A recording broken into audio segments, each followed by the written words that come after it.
اعوذ باللہ من الشیطان الرجیم، بسم اللہ الرحمن الرحیم۔ شروع اللہ پاک کے بابرکت نام سے جو بڑا مہربان نہایت رحم والا ہے۔ ہم سب امت مسلمہ کو رمضان کا چاند نظر آنے کے لیے ہمیں بڑا انتظار کرنا پڑتا ہے پورے سال، کیونکہ رمضان کا مہینہ جو ہوتا ہے وہ تمام مہینوں میں افضل مہینہ ہے، اور اس مہینے کا انتظار جو ہے ہم امت مسلمہ سب کرتے ہیں، چاہے کوئی نماز پڑھیں، روزہ رکھیں نہ رکھیں، لیکن اس مہینے کا ہمیں خاص انتظار ہوتا ہے کیونکہ یہ سب سے بڑا خاص مہینہ ہے رمضان کا مہینہ۔ اور جیسے ہی رمضان کا چاند نظر آتا ہے اللہ پاک شیطان کو بند کر دیتا ہے، اور اللہ پاک اس ماہ میں اپنے بندوں پر خاص رحمت کے دروازے کھول دیتا ہے۔ اب یہ ہم پر ہے کہ ہم اس ماہ میں زیادہ سے زیادہ عبادت کریں، عبادت میں روزہ، نماز، قرآن کا اہتمام کریں، کیونکہ اس مہینے میں ایک نیکی کے بدلے ہمیں 10 نیکیاں ملتی ہیں۔ ایک نیکی کریں گے اس کا بدلہ ہمیں 10 نیکیوں کی شکل میں ملتا ہے۔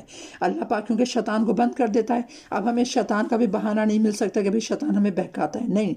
تو اس مہینے کا جو ایک ایک لمحہ ہوتا ہے نا، ہم امت مسلمہ کو بڑا خاص اہتمام کے ساتھ گزارنا چاہیے۔ اہتمام کیا کرنا چاہیے؟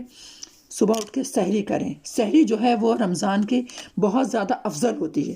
سحری کریں، اس وقت نماز پڑھیں، قرآن کی تلاوت کریں، اپنے بزرگوں کے لیے جو اس دنیا سے کوچ کر گئے ان کے لیے مغفرت کی دعا کریں، جو آپ کے ماں باپ ہیں، بہن بھائی ہیں، ان کے لیے دعائیں مانگیں، ان کی اچھی صحت کے لیے، لمبی عمروں کے لیے، اپنے کاروبار کے لیے، اپنے بیوی بچوں کے لیے، کیونکہ اللہ پاک اس مہینے میں سب کی دعائیں بھی قبول کرتا ہے، روزی میں اضافہ کرتا ہے، عمروں میں اضافہ کرتا ہے، اس کے گناہوں کو معاف کر دیتا ہے۔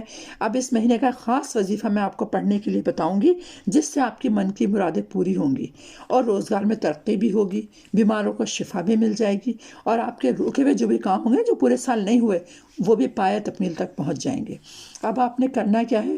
14ویں رمضان کو آپ نے افطاری کے وقت سے 10 منٹ پہلے دعائے جمیلہ پڑھنی ہے، اور یہ آخری 29 یا 30 جتنے بھی روزے ہوں یہ آپ نے اپنا معمول بنا لینا ہے۔ 14ویں رمضان سے شروع کرنا ہے، اور پھر جب جیسے 29 روزہ ہے تو 29ویں روزے کا روز کھول کے پھر آپ نے یہ عمل ختم کرنا ہے۔ اگر 30 روزے ہوتے ہیں تو 30ویں جب افطاری آپ کریں گے اس کے بعد ہی آپ اس سے پہلے پڑھ کے پھر اس عمل کو ختم کریں گے۔